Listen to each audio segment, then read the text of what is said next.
ब्रज में भ्रमण करने के लिए आओगे तो कान्हा जी की लीलाओं का ही आनंद लोगे, क्योंकि कान्हा की लीलाएं तो अनंत हैं। कहते हैं ना, हरि रूप अनंत हरि कथा अनंता।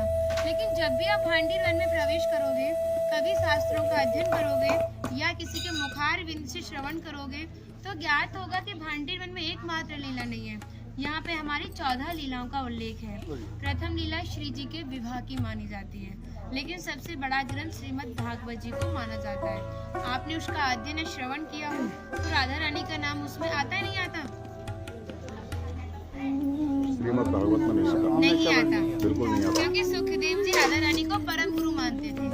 जब राधा रानी का नाम ही श्रीमद् भागवत जी में नहीं दिया तो विवाह का उल्लेख कैसे हो सकता है? लेकिन श्रीमद् भागवत जी को छोड़ के 12 ग्रंथ ऐसे हैं जो हमारी लाडली जी के विवाह का उल्लेख करते हैं। लेकिन जिस भांडीर वट के नीचे आप खड़े हो, इसका श्रीमद् भागवत जी के 10वें स्कंद के 18वें अध्याय में 22वां श्लोक कि बृहंतो बाहि मानस्य 4 यंत्रस्य बोधनम भांडीरकम नाम पटम जम्बू कृष्णम प्रोग्राम, यानी वृक्ष द्वापर युग में बहुत विशाल था, 4 योजनों में फैला हुआ था। इसकी जो सीमा थी वो 15 किलोमीटर में थी, तो इसको पंचकोशीय वृक्ष के नाम से भी जानते थे। कान्हा जी इन्हीं की शाखाओं पर चढ़ के यमुना मैया को आर पार किया करते थे। मान्यता है कान्हा जी की जो 9 लाख गाय थी, दोपहर के समय इसी वृक्ष के नीचे बैठ के विश्राम करती थी। तो माताएं जो भी माखन, मिर्ची, रोटी इत्यादि प्रसादम में रख देती थी, सभी ग्वाल बाल एकत्रित होकर दोपहर का भोजन करते थे। और भांडीर वन में सबसे बड़ा विशेष पर इसी प्रसादी का बताया गया है, क्योंकि आप कभी किसी विवाह में जाते तो बिना अन्न प्रसादी के नहीं आते। आप तो लाडली जी के विवाह स्थल आए हो। यहाँ पर जो दुर्वासा मुनि थे, जो धूप घास होती है उसी का रसपान करते थे। ब्रज की गोपियों ने इसी वट वृक्ष के नीचे उनको 56 प्रकार के व्यंजन खिलाए थे। यहाँ पर राधा कृष्ण में मल युद्ध हुआ था, उसमें ये तय था कि जो भी हारेगा उसको भंडारा करना होगा। तो जब हमारे कान्हा जी हार गए थे तो ग्वाल बालों के साथ मिलके यहाँ पे भंडारा किया, उसी के नाम पर इसका नाम भांडीर वन पड़ा। यहाँ पर ब्राह्मण पत्नियों ने भी कान्हा जी को भोजन प्रसादी खिलाई है, और ठाकुर जी ने ब्रजवासियों से ये टुकड़े मांग के पाए थे, तभी नाम दिया था इसका मधुकरी। मांग के पाना मतलब मधुकरी। तभी शास्त्रों में ब्रजवासियों को अपना हृदय बताया और कहा कि जब तक ब्रजवासी की कृपा नहीं होगी, ठाकुर जी की कृपा बहुत दूर की बात है।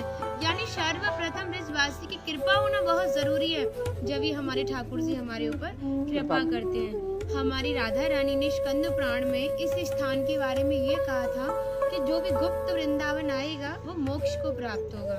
यानी भांडीर वन को ही उन्होंने गुप्त वृंदावन कह के संबोधित किया। तो कान्हा बोले, तुम इतनी बड़ी बात को कह रही हो, लोग पाप करेंगे और सीधे दौड़े भांडीर वन चले जाएंगे, क्योंकि आपने तो मोक्ष धाम ही भांडीर वन को कह दिया। तब हमारी लाडली जी ने कहा, नहीं कान्हा, मैं जिस पर विशेष कृपा करूंगी, जिसके प्रति मेरी भक्ति भाव दोनों सच्चे हैं और भक्त मेरी शादी में उपस्थित है। यानी आज से 5,500 वर्ष पूर्व आप इस स्थान पर थे। मनुष्य तो कोई था नहीं, तो अपने आप को कीड़े मकोड़े, घास फूस, पतझड़ इत्यादि अपने आप को मान सकते हो। जो भक्त उनकी शादी में उपस्थित था, वो भक्त कई बार वृंदावन आएगा, जब जाके गुप्त वृंदावन आएगा, और डायरेक्टली नहीं, किसी न किसी के माध्यम से। इस स्थान तक पहुंचने के लिए माध्यम का होना बहुत जरूरी है, और सारा श्रेय भी माध्यम को जाता है, क्योंकि माध्यम ही हमें ऐसे दिव्य स्थान पर पहुंचाता है। और जो भी भक्त भांडीर वन में प्रवेश करेगा, प्रवेश करने से जो कान्हा ने 14 लीलाएं भांडीर वन के अंदर की हैं, उनके दर्शन मात्र का फल प्राप्त होगा। और जो भी यहाँ की एक किनका प्रसादी पाएगा और एक रात्रि निवास करेगा, वो इस ब्रज गौलोक धाम से वैकुंठ गौलोक धाम को जाएगा, क्योंकि जो हमारे ठाकुर जी ने गौलोक धाम को इस 84 कोस में ही बांटा है।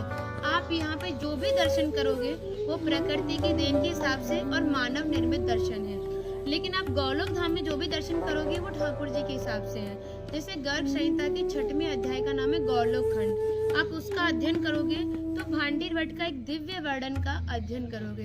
कहते हैं गौलोक धाम में ब्रिजा नदी के किनारे भांडीर वट है, यानी यमुना मैया का नाम ही गौलोक धाम में ब्रिजा है। तो यहाँ पर भी आप एक भांडीर वट के दर्शन कर रहे हो। कहते हैं लोकनाथ प्रभु जी ने कहा है कि अगर भक्त इस भांडीर वट का दर्शन कर ले, दर्शन मात्र से, स्पर्श की तो बात बहुत दूर की बात है, दर्शन मात्र से ही उसे दोबारा गर्भ में जाना नहीं पड़ता। यानी भक्त 84 लाख योनियों से मुक्त होकर मोक्ष को प्राप्त करता है। बोलो राधे राधे, राधे, राधे। राधे